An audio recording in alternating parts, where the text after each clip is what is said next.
ni hili ambalo wanaharakati kutoka nchini Kenya wamelizungumza, na hili ni bora mkalitilia maana, na nalisema hivi kuweka mkazo kilichotokea juzi mahakamani tulipokuwa kwenye kesi na kuomba Fred Hatari njoo.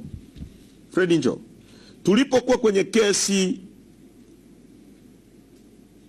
siku ambayo Mheshimiwa Lissu ameletwa mahakamani, mlishuhudia baadhi ya mapolisi wanapiga watu wetu. Tena mtu anakimbia anaelekea huku, polisi anashika rungu mikono miwili, anampiga, anarudia. Amepigwa kiongozi wetu, katibu mwenezi wetu wa vijana wa taifa, ndugu Ferius, kama yuko hapa. Ferius yuko hapa. Njoo bana. Ameumizwa, unaona ule mkono bado anatembea kama amenani. Amepigwa na mwenyekiti wetu wa wilaya ya Temeke. Si ndio? Bwana nani yule?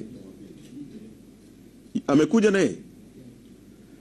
Kwa bwana huyu amepigwa, na mliona alikuwa haresist, na Benito amepigwa. Lakini huyu Fred na wenzake watatu walikamatwa, wakaviringishwa kwenye turubai la gari ya polisi, wakasafirishwa kusikojulikana kwa muda mrefu sana, na wale polisi wakawa wanawasiliana kwa simu, wakaenda kuwabwaga Mkuranga, na nafikiri baadaye atasema kidogo, wakaacha Mkuranga.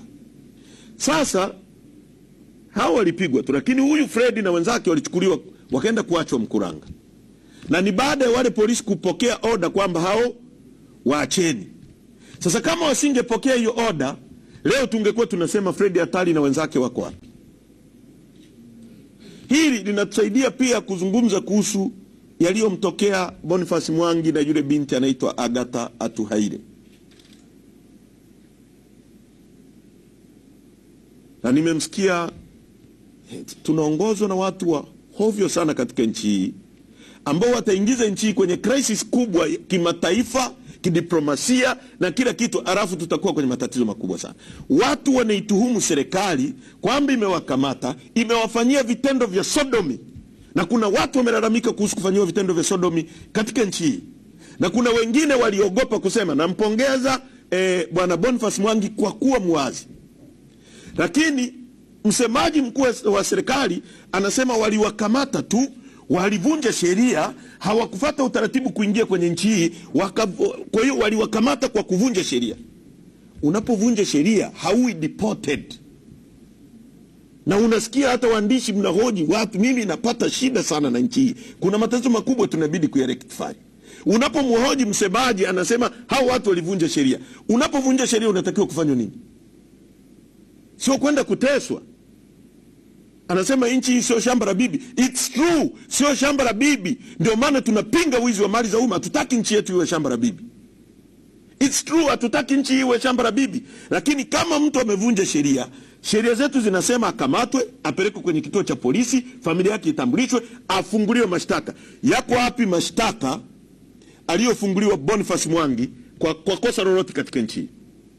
Yako wapi mashtaka aliyofunguliwa na akapelekwa mahakamani Agatha Atuhaire? Yako wapi? Kama walikuwa na makosa, kwa nini hawakufunguliwa kesi? Kwa nini wamepigwa na wakatelekezwa kwenye nani? Sasa haya mambo crisis yake ni kubwa sana. Hii nchi haiwezi kuongozwa na kagenge kadogo ambako anajisikia kwamba nchi ni mali yake, kameiteka. They think they can do anything to anybody. Haya mambo tunayakemea sana. Kwa hiyo tunawashukuru sana. Tumetaka tuwaite na tuwaambie maazimio hayo machache kwa leo yaliyofikiwa na kamati kuu ya chama chetu, na muwafikishie wa Tanzania, na tutampelekea msajili barua ya kumtaarifu watu ambao wamekaimishwa kwa mujibu wa katiba ya chama chetu, huku tukiprotest. Tumefanya hivyo in protest, lakini pia kama nilivyoelekeza, within 60 days tutafanya baraza kuu la chama chetu proper. Tutafikia maamuzi mengi zaidi kuhusu hasa no reforms, no election na mambo mengine ambayo yako mbele yetu. Asanteni kwa kunisikiliza. Tunawashukuru sana wa Tanzania. Muendelee kutunga mkono. Tukutane kesho, tunaanzia Morogoro. Timu ya katibu mkuu itakuwa maeneo ya Mvomero na maeneo mengine, na timu yetu itakuwa Ifakara na maeneo mengine. Tukutane kazini kesho kwa operation ya no reforms no election.